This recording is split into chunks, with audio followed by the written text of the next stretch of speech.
Japanese popular culture is becoming increasingly prominent in Sydney. In fact, it's becoming so popular that it's leaking into mainstream society. Bookstores selling Japanese comics, plush toys, and even Japanese cosmetic stores are becoming more and more common on the streets. If you go to the public library in Sydney, and there are always like manga sections and then like anime DVDs that you can borrow, and also some public high schools use like anime as like their English text. Cosplay, the act of dressing up as your favorite pop culture character, has become a global phenomenon. In Sydney alone, there are several conventions where people can dress up as certain characters. In 2014, the annual Japanese pop culture convention Smash had 13,617 people attending. Or, instead of attending these conventions, cosplayers can choose to have photographers take pictures of them posing as the character. But to people who don't understand, the hobby can be seen as childish, as Carlos Vienna can attest to.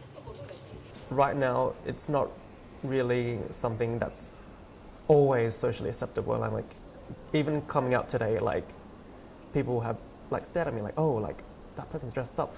Like, you get mixed reviews. Sometimes like, oh wow, you look so good, or people just like stare at you and you don't know what they're thinking. However, cosplaying is an activity that isn't without its fair share of problems. Creating a costume can be a lot of work. On average, a cosplayer can spend close to $100 buying materials and then spend hours putting it all together in order to replicate their favorite character. But for some people, they perceive this act as a form of racism. Sharon Elkins, a researcher at the University of Sydney, has spent the last 6 years in Australia researching about cosplay culture and says that since 2005, racist accusations are popping up, especially online. So it's a fairly new phenomenon as far as the cosplay group goes, because we have people cosplaying, at least in Japan, for anime and manga characters at least back to the 70s, and this has never really been a big issue before.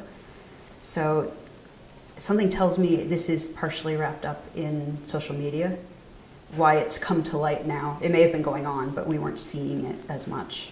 There are groups online that are saying, for instance, that white cosplayers shouldn't cosplay as Asian characters. There are other groups who are saying that non-black cosplayers who are cosplaying as dark-skinned cosplayers are committing blackface.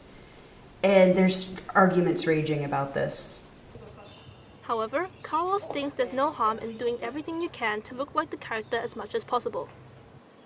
In general, personally, I don't think that is a problem as long as you have the right intentions. Like, if you want to do it to look like the character as much as possible and just do your best, I think that's fine. But a lot of people say that that's not a good point as well, because in the end you are changing your skin tone. Despite the problems that may be involved, it certainly isn't something to be discouraged over. I think basically to people who are worried about cosplaying, just jump in there, just do it. Who cares what people say? You will always have people supporting you, and you will always have people who are anti-fans. So just do whatever you want. It's your life, they can't say anything, they can deal. This has been Rowena Leung for the Culture Collective.